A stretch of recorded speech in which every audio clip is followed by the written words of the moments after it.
This video is supported by Galder's Gazetteer, a 5e expansion for advanced players. How to use factions in tabletop RPGs is a huge topic, and I'm not going to open my brain and unload everything I know in just one video. Instead, I'm going to focus on one very specific technique that I use to have better factions in my game. Larger than any one individual, temples, noble houses, guilds, secret orders, and other organizations are an integral part of the societies that you build, and they're often a key point of connection between your player characters and the setting. They offer the potential of political intrigue, or as a way for the party to face a threat greater than a single foe. More importantly though, factions give the opportunity for the results of the hero's adventures to have an impact on a lasting force in the world. They cause the fall of a thieves guild, or the rise of a new dynasty. As such, they are a staple of role-playing games. They're something most DMs want to have in their setting. Now, this channel is branded for advanced dungeon masters, so I'm going to go ahead and assume that you have some baseline knowledge about factions. I'm going to assume that you've already read the Dungeon Master's Guide, where they tell you how to make a faction using goals, values, members, and typical quests. And I'm going to assume you already know how to track a character's status within that faction using Renowned to gain ranks and perks. And if not, there's a stream on my $1 Patreon that breaks it down for you. And really, my best advice on how to use factions, how to get your players invested in them, is not in this video at all. It's in another one, where I show you how I let my players do vignettes from the faction leader's point of view to get the players to understand and care about the faction's perspective. This video is about my rules for faction level play. It's a rule set that gives dungeon masters an easy way to abstract the dynamics of factions in their world. As DM, this is also a tool that helps create the feeling of a living world where events happen off screen. It's also a useful way to apply time pressure to your party or to help set the overall pacing for your campaign. So what I'm going to do in the rest of the video is I'm going to go over my design goals and inspiration. I'm going to give you the rule set itself, and then I'm going to give you an example faction so you get a better idea of how to actually use this in play. Timestamps to all of those linked below. First principles. I want to create a rule set that I'll actually use, because the first time I set out to have factions be a major part of a long-term campaign, it really didn't work out. My baseline of inspiration is Morrowind. It was my favorite game as a teenager, and it's sort of my personal standard for what a fantasy RPG should be. And in that game, there is a wonderful faction system. In order to gain rank in a faction and eventually become its leader, you have to have a high enough level and a certain attribute. Like, you couldn't become the head of the Mages Guild with low intelligence and no spellcasting. In addition, you also had to complete quests for the faction, and some of the factions were aligned and some of them were enemies, and you completed missions aiding yours or thwarting an enemy faction's goals. And because of that animosity, your status in one faction would affect how members of another faction would view you. Luckily, or so I thought, the rules in the Dungeon Master's Guide actually aligned pretty well with what I was trying to do. So I made a little chart with all the faction names and how much renown you would need for each rank, each with a cool title attached, like Clan Brother or Ruby Commander. And before the campaign began, I made a list of all these little side quests that NPC members of a faction would have the party go on in order to advance through the ranks. I put a lot of effort into it, I was really excited, and I'm sure you can tell where this is going, the players ignored it all. It took me a few years, but I'm pretty sure I figured out the reason why. It's because those quests had nothing to do with the PCs. They ignored it because I didn't give them a reason to care. In fact, one of the characters ended up as the leader of a faction not part of the initial list because it tied into her backstory. So that's the takeaway. That's the thing I need to incorporate into my new rule set, that factions have to be relevant to get use. The new rules I end up using also combine ideas from two other game systems. In Stars Without Numbers, there is an entire system called the Faction Turn. It's essentially this mini game that you as a GM play between sessions. The factions have stats and resources and different defined actions they can take. It's a full-blown crunchy system to really play out all the drama that's unfolding off screen in the universe. It's very cool. It convincingly acts as a simulation for factions pitting their money, power, influence, and hired muscle against each other while building up their empires. The problem is, it's a whole lot of work. The Stars Without Numbers faction turn is massively time consuming.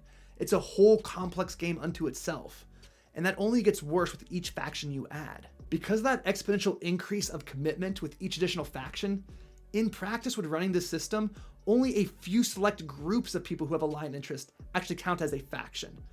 Everyone else either doesn't count or they operate within the confines of an established one. And maybe worse, if the player's actions in the fiction would intersect or interact with what the faction is doing, that all kind of gets muddled out due to this minigame. In short, all that crunch adds detail and authenticity, which also takes time and limits your creative freedom. But what I really liked was this idea of having the faction turn be an in-between session activity for the GM. And I also liked formalizing, having a real structure for the type of conflicts and growth we expect factions to get into and how they would unfold. The second system I took inspiration from is Apocalypse World.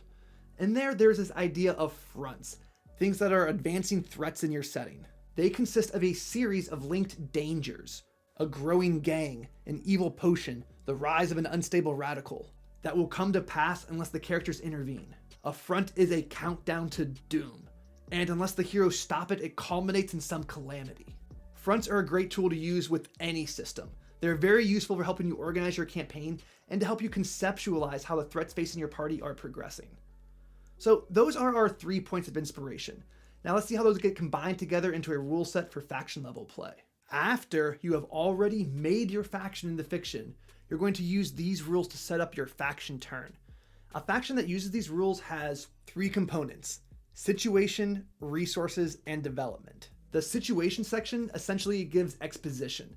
It puts the faction's interests and objectives in the context of the player characters and their adventures. It's how the faction's goals relate to your characters. When creating this background information, think about what bonds a faction would share with any of the PCs that would make them have a similar goal. Alternatively, what conflicts might there be between what the players want and what a faction is trying to achieve? For example, is the cleric a member of a church that's looking to fund a new mission and they've located a treasure hoard that could do so? Maybe a mercenary company is conducting covert operations in the character's hometown with potentially deadly results. The key part is finding that intersection between what the faction is trying to achieve and what the characters want. Traditionally, factions play off each other. After all, if they were perfectly aligned, they'd just be part of the same group. And when the factions are in conflict, party members who belong to, or at least sympathetic with different factions, can also come in conflict. That can be an excellent source of dramatic tension within the party.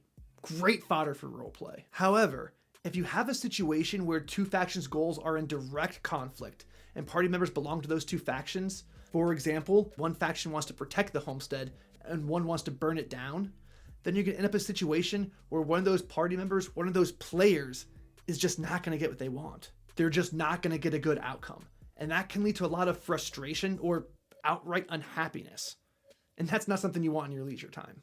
So unless you've been working up towards that conflict for a long time, and both players are down and ending in a climax, an ultimatum, possibly the destruction of the party, I think the better way is if you have players that belong to different factions, rather than have the factions have opposing goals, have them differ in the best way to approach it, or different priorities in achieving an outcome. For example, the Ruby Legion wants the Orc Chief taken out by force to show strength on the frontier. However, the Cat's Paws want him secretly assassinated so they can install their own puppet to lead the band away.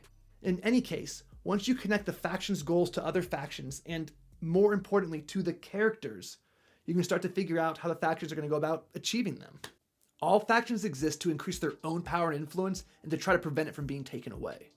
Resources represent key assets that a faction has available to try to achieve its goals or to grow its ability to shape the world in the interest of its members. A thieves guild might have a certain number of thugs to serve as hired muscle, or amount of gold pieces coming in each week from fences. More sophisticated factions have wealth and power in other forms: land and mineral rights, control of church coffers, access to arcane knowledge, or the ability to legally collect taxes or conscript armies. When writing out the resources for your faction, feel free to be as vague or specific as you need for your tier of play. Typically, high-level campaigns benefit from greater abstraction, where low-level campaigns benefit from more detail.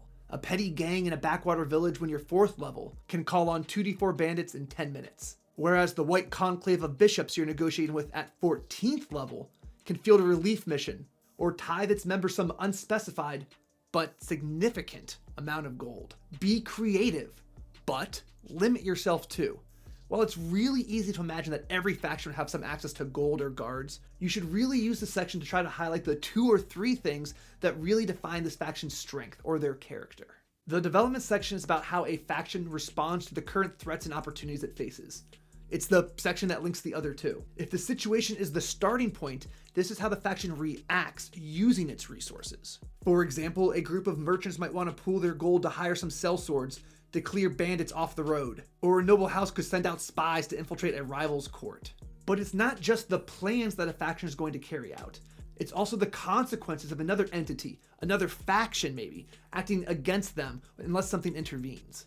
A band of giants, randomly roving or perhaps hired, can knock out a mining camp, reducing the number of gemstones the Mages College has to serve as their material components. For each faction, come up with 2 or 3 issues or events that could arise from their situation, and then consider the possible results unless something changes. Sometimes these points that you just make can be time sensitive. You can have a calendar attached to them.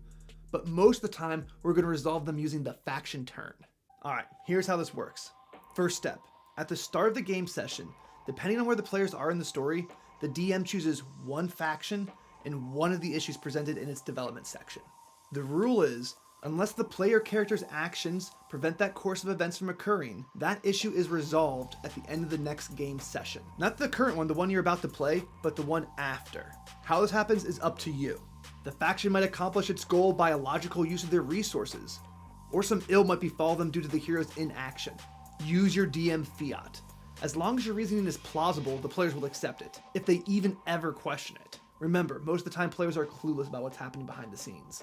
Naturally, as your player characters progress through a campaign, their actions are going to impact the fortunes of the organizations in your world. When the PC's actions affect the faction's access to resources, or presents a new issue for it to face, update that faction's resources and development sections to reflect it. If you want to add a new thread to your story, you update the situation section, connecting that faction to the player character's adventures. All 3 of those sections should also be revised as a result of resolving the previous development issue. How did what came to pass affect the overall status of that faction? And this is the part that's done between sessions. You figure out how the development was resolved, and you update the resources and situation. And that's it. That's the whole thing. At the start of your game session, choose one faction and one issue, and at the end of your game session, think about whether the one previously chosen was affected. Then, in between sessions, quickly update your factions as a result of that one issue.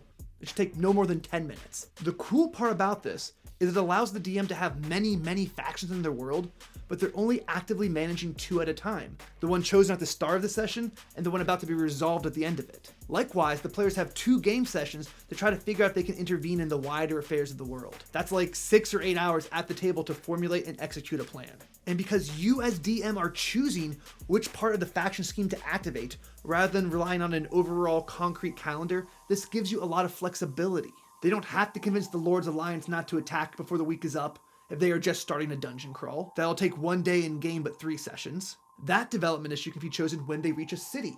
The incongruence between sessions and game days is a feature, not a bug. On to the examples. The one I'm going to present is taken straight out of Galder's Gazetteer. But don't worry, I'm not giving away the farm. There's a whole nother example in that book. Okay, we're going to go over one of the factions I used in my previous home campaign. And when we're doing this, I want you to pay attention to how the faction connects to the PC's goals, how it connects to other factions in the world, how its resources link up to its story, and how we can imagine its developments going forward. The Palmers are guardians of the Ashlands, a 20-mile stretch of burnt wasteland that stands as a barrier between the blighted jungle and the rest of the world. They strive to keep the blight quarantined, and to keep hidden the terrible secret that led to the destruction of the jungle and its people. The bravest members wear gilded palm branches, trophies of crossing the wasteland and going into the cursed forest. With its sources of funding dwindling, the Order is in need of new patrons and cheap recruits. One hero has sworn a paladin's oath to stay true to the Palmer's mission, and is actively seeking to win new sponsors for the Corps.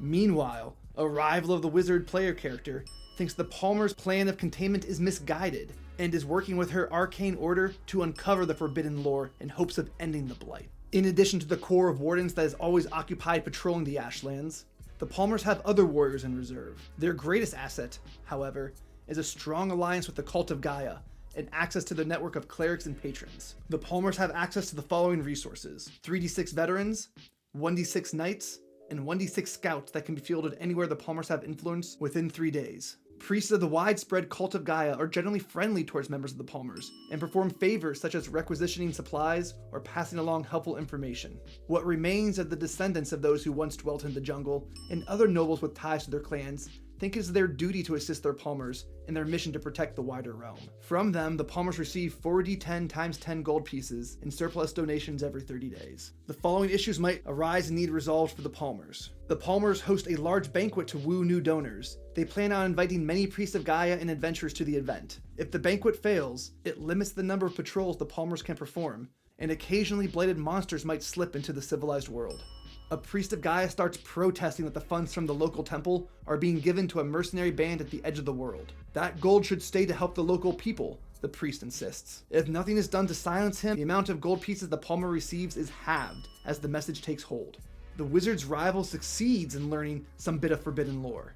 A priestess of Gaia learns this and moves to inform the Palmer's leadership that a danger needs to be dealt with.